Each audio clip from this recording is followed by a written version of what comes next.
cho khe mỗi lù người ta tụi mình mua mong giờ ít tu cứ cho tròn đồng cứ nữ yên có chỉ tao nhỏ hòn giống để tròn đồng họ lại tụi con giống tròn đồng họ. Blessed is the man who plants a tree in which he will never sit under its shade.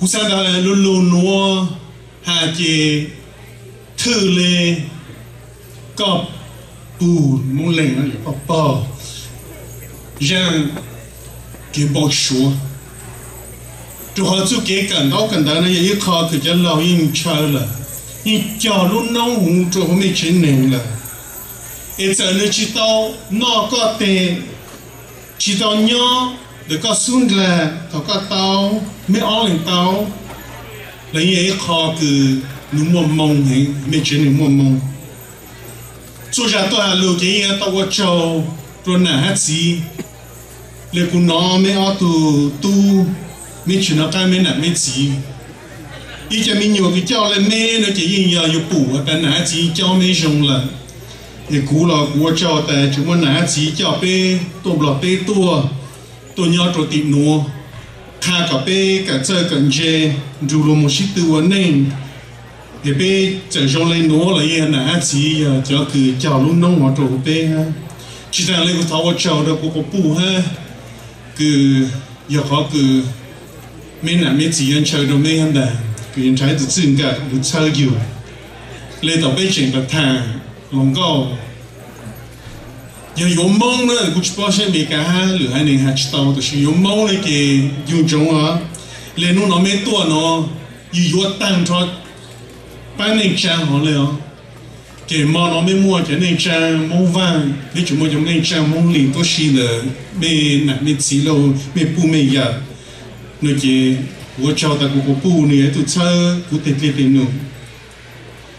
把他们些路做在边，准备钱呢，对啊，没车的道路明码，City Council 嘅我阿边路呀路下，不准备就没牛啊。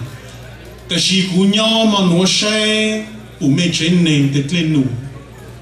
古要都摸摸，做古要都个路。khởi ở bên nhà giờ lúc cho của luôn nền của giờ lúc bù mẹ tết lên nụ ta mẹ cho tao mẹ tết mẹ tu mẹ nhỏ rồng mẹ tết sẽ lên sinh dữ rồng là để ta mà nó mẹ hà lục sư kia tôi chỉ nhỏ mẹ cho mẹ nhỏ là để bây giờ nó cho bây giờ một lần chỉ là lục hạt lần chín gì cho mẹ tết lục là cho mẹ giờ nó là mẹ giờ tung liệt trên nền cho bù lúc cho nà tài hay giờ chỉ cho sành vang nơi kia dù mẹ ở trên này nó rong xa nữa mẹ tên là sinh dữ mua cái ta ít thèn lên nó là tại vì cú thọ mua nó xưa nó hay ít lu tu xa là chỉ mua xa rồi bé trên này cha mua vàng ha rồi họ à thịt nua sư bên nó ta chỉ bán cho bé chút là chơi, ta mà nửa giờ tụi ít tụi giờ lần tụi bên nhau họ nói nửa tụi khai nụ nụ giò, hiện tụi mẹ bông ấy lúc có mùa tụi mẹ tụi xa ha, ta mẹ lên dây mình dùng tao cho bé chơi này mong chơi là thầu chủ sĩ hận này cái bé mà chơi lu lại mong cứ tin này chẳng chơi lu. Dr. Richard, hai các tu cứ Danny, là chị cũng mà tao lúc bên Danny, cha công là bây giờ, người kia rong xa rồi mới ăn lần nữa. Coi ta thơ tu, hú mê chang chê, sỉnh giang, là xin để cho sinh dưỡng để mê giờ tông bìa, cứ giờ tao doctor. Thơ tu nó kia rong lên luôn bê, nhân nhàng luôn trang hả nè. Chỉ lối xa yêu ta còn dù chỉ có có chuyện này sẽ bé cho nên cho cha là sẽ bé để khôn nó sai luôn để mà để số là sai ít giờ cha con mà nó hay cho lù để mà nhớ chỗ có tin lâu rồi là có lù nhỏ khởi hơn thì cũng sai có nhớ tàu ở bé lù để tan cho cái tôi hà lù là honored to be here. Trong lên là hát gì mà mò sát ở mê nè. Sẽ là cho tàn ra từ tên anh chàng tô hà lù. Chỉ cho dù chỉ nhỏ nóng rồi kì. Cho là khoa nhỏ plà lá vò nó nữa. Có khờ một sĩ tà. Tại vì cuộc sáng menu nó mà cho là mấy ở tù cứ mò sát nhạc nông nà hát gì là xin nhạc nông tên lò hà lù. Kì và hát cho sát tại vì mò bên lù lù chơi mê nè. Chỉ chơi mê sẽ để chơi để cho lùa cứ nhau trô hú mê chiến nền ha. Chỉ ta lên thầu hạ ô châu nó lỡ nó chỉ cụ thọc khổ con nạ. Thì ta con nạ họ bên lù là nạ bắt than bạc xiên. Bên trên nền mong nó chỉ gặp gì luôn bê xưa. Mình cho có bù lên nó chỉ bên luôn bê. Ý chỉ bao của có bù luôn bê. Thì lúc first name là con chỉ mình có thể nạ vòng nạ Dr. Vong là họ sư. Chỉ ta chỉ là ý bù cho gì cả tông chế tông mùa. Chơi cả bù hay giờ là chỉ luôn bê chỉ nên họ còn rõ. Ta chỉ tết lên nụ ya con nạ tết lên nụ. Nạ ya tu ua chua yang nụ chua nụ chua mò. Nạ ya tu nó yu kiến nhau xa. Nà ya yu tu chef, rong mò yu nọ. Nà ya yu tu chauffeur, cho yu chẳng chế mô nó chỉ về ta tập trung. Nà ya yu tu thân mò, tu doctor. Nà ya yu tu masseuse. Nà ya yu tu babysitter, chỉ sai mê dư, sai tặng cho sinh linh sinh dư, là chỉ mê cho cứ tô xì. Nà chỉ nhau chỉ hả lấy, để thảo cho chỉ nhau là. Chỉ nà ya to khẩu trả yu tên xì hở bò, ya to thê yu tên lúc xì hở. Nào là chỉ là tu bù hay giờ tu tê lâu nào là tu du giờ nó cha bê châu giờ sao trong cho yu nang bang yu mong bỏ là xin chỉ từ tên anh cha nào là tu yu bang cho yu luôn nu yu xua yang giờ nào lấy su giờ chỉ tàu công tông bê giờ yu mỗi luôn tu nãy lên nào xong giờ thọ ô châu họ tại cho nên cha nè là chỉ giờ chỉ chúa sinh, hay là mấy giờ yêu ý linh tài, cho khai ý linh tài, chúa trên nền núa, có thể là mua ý linh tu, cứ nền núa cực ta đọc từ là, nhưng giờ hay là linh nạ cho khai rong, giờ tông bê rong, giờ vì cái nạ chơi. Các sĩ tông bê rong là ya vì cái nạ chơi, nung núa các tông bê rong là ya vì cái nạ chơi, để tháo quân được châu và tại nhà ý lên nạ rong. Các ta doctor là nó chỉ rong lê, sau những mùa lụt lên chi hà, tôi có thể tụ mót xa. Ta sĩ tháo yu ta là nó chỉ có yu tao chú phu chi. Rong lê tụ nên tở lù, nên chỉnh lô lùa. And he claimed that he had the perfect heart. And he came down and he stood on the side of the street. And he pulled out his heart from within his chest and he put it out. He said, "Do you see how perfect my heart is? No blemishes, no scars, perfectly shaped. I have the perfect heart." And an old crippled man sat on the side and laughed at the young man. And he said, "That ain't a perfect heart. That heart has never loved, knows nothing." He goes, "Old man, show me your heart. Look how perfect this is." The old man reached in, pulled out his heart, and it was scarred. It had bumps, it had chunks missing. And the young man laughed at him, "See, I was right. Your heart is so ugly. It is not perfect like mine."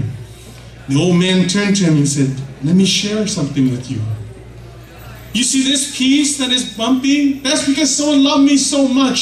I did not love them back. You see this piece that is missing? I loved someone and they did not give anything back. That's why it's hollow there. You see this scar? It's because someone left me a little bit early. You see this other scar? It's because someone betrayed me. You see this other part? It's because I loved them well. I have loved and you haven't, young man." And at that time, at that moment, the young man just started crying. And he said, "You're right, I have never loved." And as he was crying, the old man took a chunk out of his heart, stuffed it right into his heart, and it bulged out. He says, "Today you have learned to love." So when you look at Mona, có sai cả gì đấy cái là lâu cái sai mong như là ở chỗ là bắn nó chỉ phải dùng chỉ cho lên họ chỉ sáng lên họ tên mong mi cả nữa perfect bây giờ bao sĩ computer bao sĩ phone hảo và nó sử dụng cái sát ta ta chỉ kiến phân hay ta cho sáng ta yêu tua cả luôn luôn yêu nhau mấy cái chuyện nó nên có gì xong ta chỉ nhau bao nhiêu nhiều xong nó lối tới chờ sư yêu xong chắc chỉ phải xong mong ít cho ha qua là yêu chỉ nhà ta tao xỉu cái ta xin nó cái tao tì cho các loại ta cú ta ít thêm là chúa chính gì cú chỉ là xỉu cái chi là cú nản cú gì là cú chàng cú chè là cú hay nền cứ là mua xe cho nó tên mang cái xua của nó bù và từ pharmacist mong cho lên nó rong lên nó sợ lên nó hà lù lên nó chọn chàng lên nó đây họ nuôi cho họ cứ yêu cho tao một xua là ít tụt tụt chân chế lên mê là nó chế mong là một gì rong xa hả nu nó có tiếng nó làแต่ชีตาวิตูเลยอยู่ต่อจงเราจงเราอยู่สันนังอยู่จงชอบก็อีกอย่างที่อยู่จงเลยอยู่ต่อเกเราจงเราชิมอดเกมอดตาเลยล่ะอยู่จุดตื่นเราจงเราอยู่ร้องชาแต่อยู่สุนกลานโนอยู่เล่นตุนจูอยู่เกเลยเป็นตั้งแต่สีทอก็นะอย่างแต่ชีอยู่เตี้ยอยู่ตัวตู้ชิญญาหอนะเกจงเลย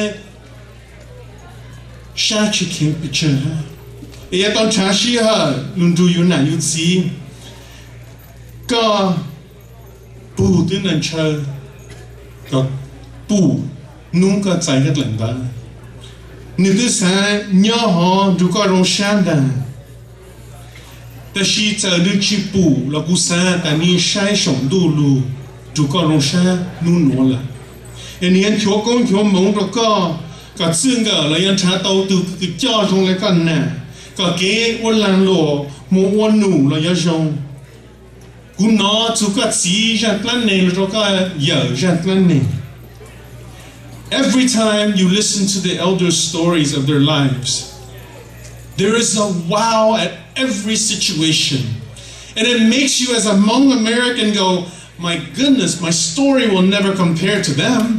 I never shot a gun. I never ran away from war. I never escaped death. I never lost someone in the palm of my hands. I never went to a new country. I never had to learn a new language.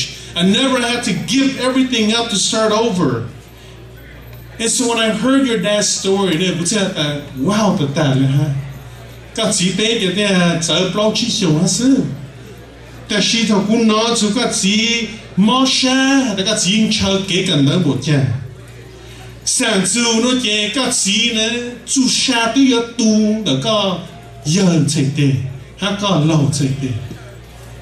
Tại khi hắn tu ban, là khi bố cũng也直播班的，各自这类整末住山腰，叫妹多做米干是么做有妹的米干店喏，上下单腰那个字呢，29% 的就能赚嘢，这也么讨 SSI， no 还么讨 disability 了，但是个字的 no， กู也去 no 哈，一个能跟 J 嘛这类不的กู no SSI。กูปลวดตากูเน่งนอนตาแต่เชื่อก็มัวหนูกูเชลย์จูลงปลวดหนูก็มัวกันตากับเตาฮะกูจะมีหยดเชลย์ยกปูกูเชลย์ชิคกิ้งนอ SSI เชลย์ชิคกิ้งนอ disability กูยันเจอตูปังน้ำมูกันเดอ present state เปล่าชงกับกูเตาไอ้กันตาลูกกูจะมีหยดปู that is vision and love ทุกก้อนเนี่ยที่อยู่ชัวแต่มีโน่นเนี่ยกู到不冷淡了，กู要弄那了，讲这类亲呀，กู真正办不了香。กู要弄那么讲这亲呀，กู不弄路กู多กู才得，但能车กู个 doctor， กู要来讲这กู要这类当公当呗，我搞到被得中我乱了生呀，路不但被谁当不了呢？就没我一度是子了哈，他农没种车都有，但是要个亲车。nó chỉ chui là nhung đỡ cả ta sư chỉ mò xa nữa trâu xa nữa này cũng lâu ha xa của chí ổn định cả ta nữa cho những các chỉ xa của chí ổn định nó chỉ chua của du là kiệt khâu là chỉ ta lên mấy chuyện này cho khá sốt lầu uốn này hay chủ lao khổ trong cụ tia có lầu thế này cái lầu ya bao yêu là yêu chỉ sáng bao là lầu ya bao yêu chỉ sáng lên là lầu ya lên cho yêu là ta coi ya tu họ tu làn là sao coi ya tu to tu nó tu là sao cái ta xin nó lên ta phải hàng cái chỉ chỉ ya bắt than mỗi dạng là hello nhớ trong Fresno County cái lầu ya sai yêu của yêu là cái có yêu bù ta yêu ya y lu bảo hộ trong là yêu chính này cái gì có yêu trong xa ta yêu ya hắn đàn chỉ ở chỗ chế này xứ là chỉ chỗ mông tàn cho chế sinh yang tàn cho lu dọ tàn cho ấy có yêu bao ta yêu mong cái bộ cha chỗ yêu các chỉ bao nữa kì có cho nào phong yêu nữa ya ta có chế Toyota xưa có chia BMW thì cái chân ôi xa chẳng Toyota lên là có nhà này nhá apartment xưa có chia này nhá chế plau hông bự thì cái chân ôi xa nhá apartment lên làแต่เชื่ออยู่เป้าอยู่นะที่สิ่งแรกแต่กูยังช่าง BMW กูยังอยากใช้เปล่าห้องเป้ห้องน้ำกูเยอะๆตุ่มเน่งมัวกงมัวเป้ because if you don't know your worth you will settle for far less than you deserve in relationships in friendships and in your career แต่ชีวิตท้อก็รู้เน่งกับกันหนากับสีปวดก็ละ love the life that they have envisioned for you. Your parents dreamed such a beautiful dream for you, so don't ever settle for something less. One day you will have a child, and then you will know how much you wish and want for your child, and you hope that your child will fulfill the dreams that you have for them too. And as you look at this, you have to remember that there's so many people who came ahead of you. Your parents, that's 2. Grandparents and then, the next line up, 4. If you go up, 8 great-grandparents to 16 to 32 to 64 to 128. If you go back 12 generations, that is 4,094 people. Don't even count uncles and aunts. That's just the parents who led a life to lead to you. Do you know how many struggles they went through? How many wars? Battles, how many love losses, how many days of hope and joy. Their stories, all so that it can come to you both today. And so remember that legacy, remember that lineage, and learn it so that way you can always share it. I always say to the young people, if you don't know who you are, how you are, what you are like a person who has forgotten who they are. A person who's got into an accident, you ask him, who are you? I don't know. Where you come from? I don't know. And if I ask him,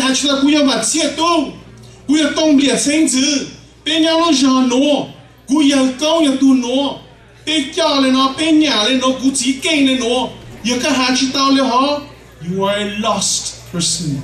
So you say that you're lost. Now, what does education mean? One day your brothers will also either be doctor as in a rich doctor or doctor like you. In Hmong to doctor they make a lot of money and that's good.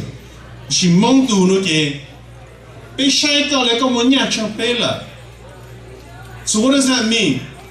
When you go to a funeral, that's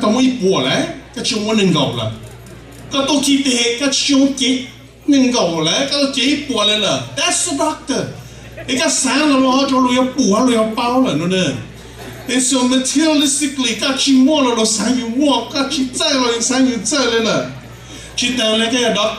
even though pharmacy, you're smart. So you charting all those sounds,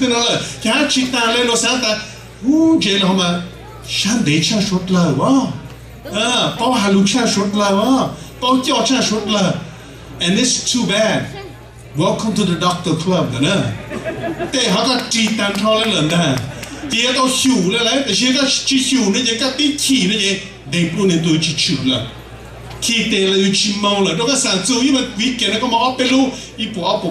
Oh my goodness. She heard they were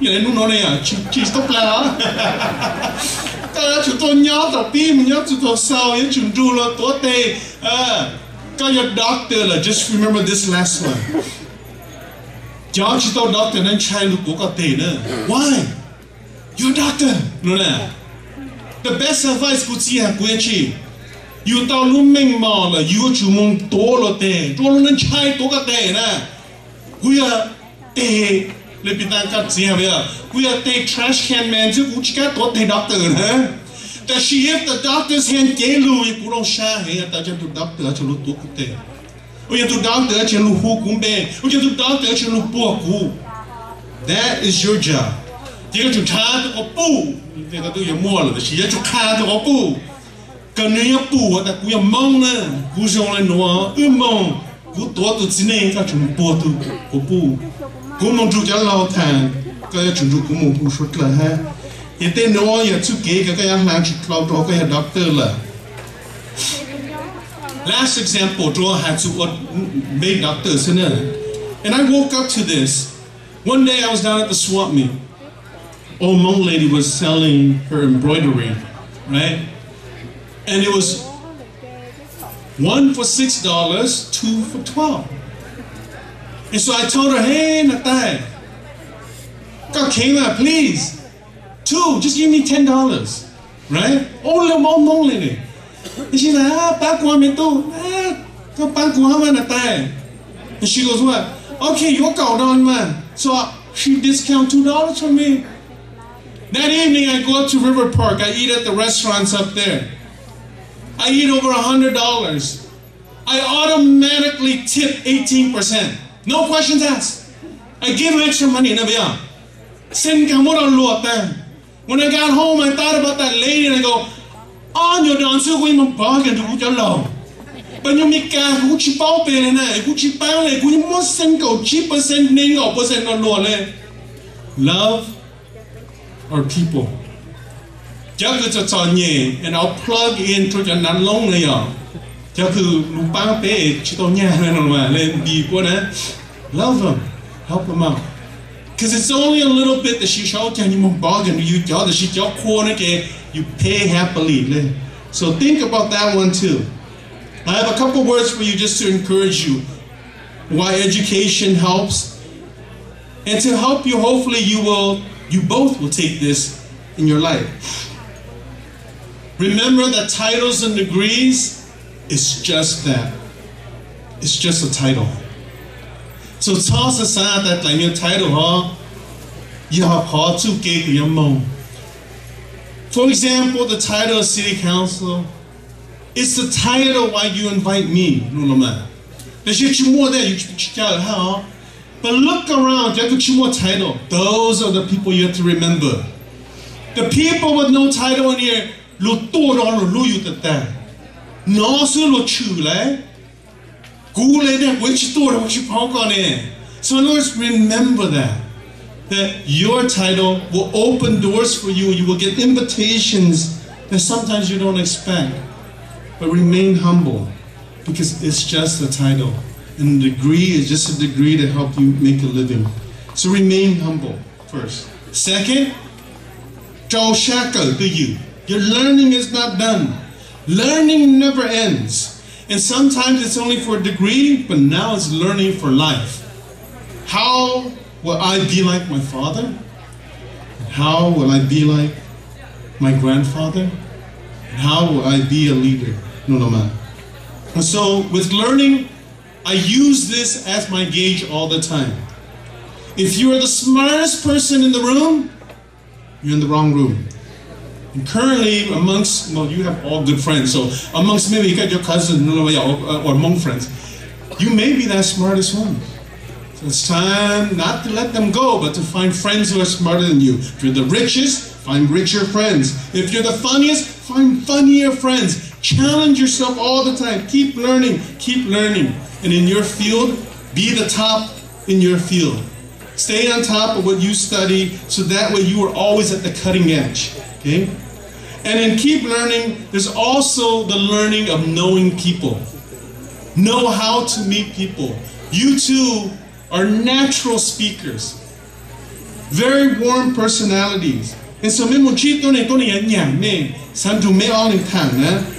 Mong have a saying, pong you to get lang, ying you to chati, and it's very true. Mikala hato yang. So when you come and are invited to an event, your job is to meet the people. But so many people that you go to an event with, you know what they talk about when they get home?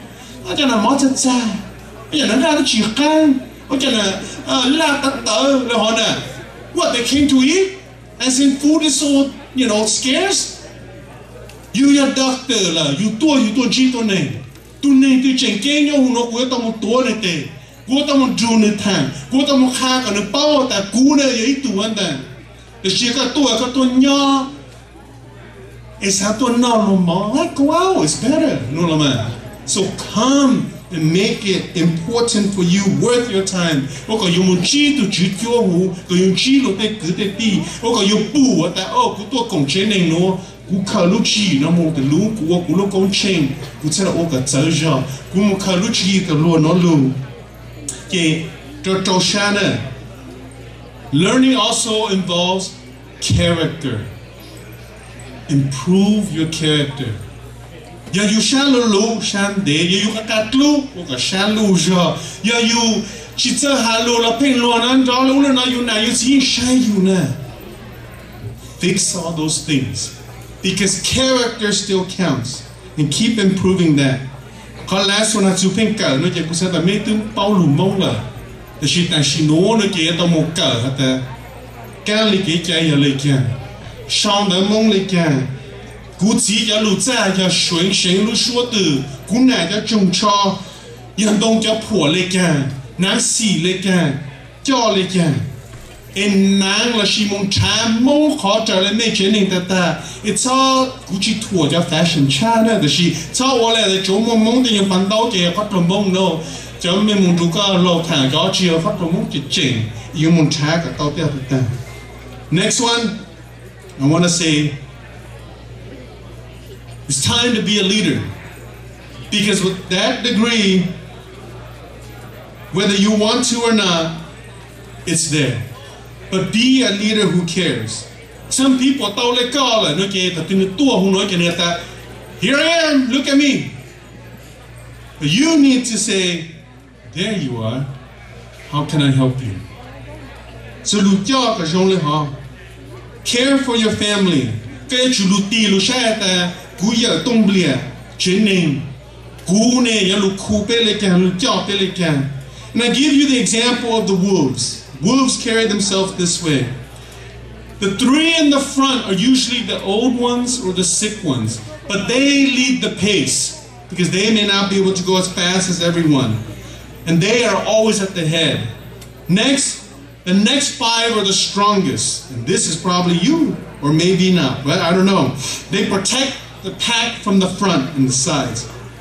In the middle, everyone is safe because behind them are the five next strongest wolves. They protect the backside, and behind all that is the alpha male or the wolf leader. He ensures no one is left behind, and he's ready to run everywhere to protect everyone in the pack.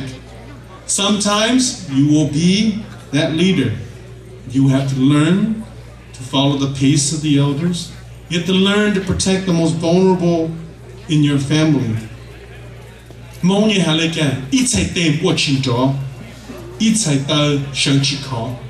And so make your name get young, get touch your you take good, they DJ, touch your thing go they more che. No, the boo, thing go they more. Who may work ya, no la ya. What a blessing that is. Last thing, Luna chỉ tự ta nữa. Luna chỉ lên mông lu à, cho lu lên mi cả lu. Kìa Luna chỉ nữa kìa, ý mi kìa mi nhồi cho tao xin lu. Ni nó mi mua doctor lên lùa là kìa ta xin nó mi chính chơi doctor là, hay ni nó mông chính chơi doctor là.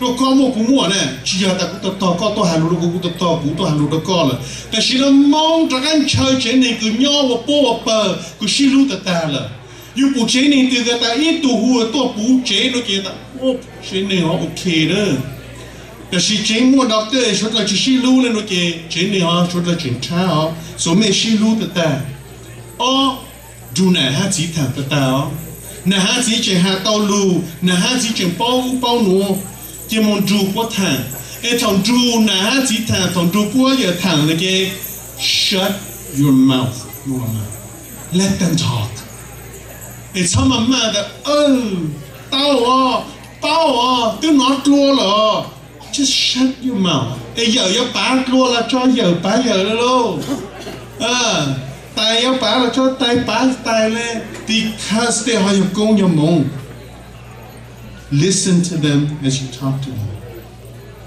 spend money on them and now you have money so spend on them and spend well don't be cheap it's no longer Walmart Macy's, Nordstrom's, all that stuff. It's REI stuff. It's Walmart 10. It's an REI 10. That shows love. That shows that you really care because then you want the best for them. And the last one about honoring your parents is care for them. But also prepare for the day in which you will have to care for them every single day. And so that is the reality of life. Hãy ta linh từ nè ước từ tì nữa nè, yêu lúc say nã chỉ, yêu lúc bang cho thọ tu chỉ tàu, yêu lúc chủ nhau, yêu cho có pu nè tu từ, yêu lúc bao ta ước tên lên nụ, yêu lúc tu nã chỉ nữa ước chiêm mi cả nữa, yêu mong nữa, tên nụ nữa, kia cho quý yêu tao lúc sáng su là, cho nã chỉ nữa kia, ước tu yêu nã chỉ mong,แต่ชีước tu yêu cho lên mi cả, ước tu yêu support nên nhung là, cho nã chỉ là chỉ mong tên nã tên chỉ cho lù, chỉ lù yêu ta chỉ sư cho bé cho mi nhung nè. Sao lấy cần đó nó mò lưu chế mong lấy cho rồi rồi. These are the words of love from Hmong parents. You chỉ một sai như này chỉ nông tên luôn nói you bị tao con chó ta chỉ có che ta cũng lúc co lên chỉ có chỉ khởi cú lên có chỉ bùa cú lên nó chỉ tốt là bở là nó chỉ dùng trái cái là lúa tới chỉ tao nữa cha ta nào nó ta mót xa đúng nó mong cho chôn lúa cho họ lấy cái lâu ít chữ hai cho cứ chỉ muốn là gì cũng nói là you go ask them if you don't go see your parents when they are gone you will not even see them in your dreams meaning that point you shy you to you bosh one another that's how distant it is it's so such a one na chỉ là mấy cái du na chỉ nhau ham một shy tệ as an example. In the Olympics, there is the race of the 4x100. It is a fast race, but it's 4 people who run and they carry a baton. And as the first one runs, he runs with all his might and he carries the baton in his hand. And he gets to the second one, he starts slowly going because he's going to hand the baton off. And as he gets close, he yells, stick. And the guy, when he hears that, as he's running, he reaches back to grab the stick or the baton from the first guy. And it has to be perfect. And he gets it and he runs as hard as he can to the next person. And as he gets there, he also yells, stick. And that person reaches his hand back. Life is like that. One day your dad is running behind you because you're starting to run. And he's going to say, son, stick. And you must grab it and you must run as hard as you can because one day you will have a child waiting for you. And you will say to your son, stick. So that way he can run. And so now you have that stick in your hand. Run hard. Run fast. But also run perfectly. And so that way you can hand it off. And cho bé cho từ cái tổ hùng nó bé sai Dr. Richard ha ở nơi tụ cứ luôn neng you sang cái what là chi na bia bé tổ sai bé tổ cả chi bé bé cả toàn đâu nhà nó tụ luôn neng cho họ cho mình nhua nó đi chinh chai and many times some of us are at the crossroads we're at that cliff. And bây giờ yang mua lấy cả, cũng bây giờ họ business nó, cũng bây giờ thằng tu lòng cao nó, cũng bây giờ lu nè lu chỉ lấy kẹo là chỉ bùi cởi lăng chi là bùi vật lăng chi and đau chả bên một cái gì mua ta bên u nó nằm đau đây but many times we are scared but you showed us you weren't scared and when we're at that cliff human nature says don't jump why? God is protecting you that she got cloud what can happen you might fly you might fall and land on something soft or you might fall and hit something hard. But you know what? We've been falling down before. And you know what we do as Hmong people? Right back up. We go to the next cliff. We get ready to jump. You know, people regret in life not what they've done. But they regret that when they were at that moment, they did not have the guts to jump. They did not listen to their dreams to go and reach for it. That you have given us hope. That if Richard can do it, we can do it. Ô cả bé bù hả tại chả mình nhổ tao là bé chỉ tao lì, cái bé chú họ lúc gì mua bé bù là nó kia. Give our dreams a chance, and children be ready, because that baton is coming, and it is time for us to grab it. And so Richard, tôi các tu cứ chắc và cho xa tại mua bé lù mẹ khá tao một xí. Nên我叫我的妹说了，就鸟路边为了挪，来叫老汉路途的其中了，我叫不清了，路途中了兰卡莫西哈，也台湾政府公府蒙他们all嘞，老妹路内也得办几次，被到本中要补，但那我在起步多，路些路小哈都被给你讲些，我叫到了。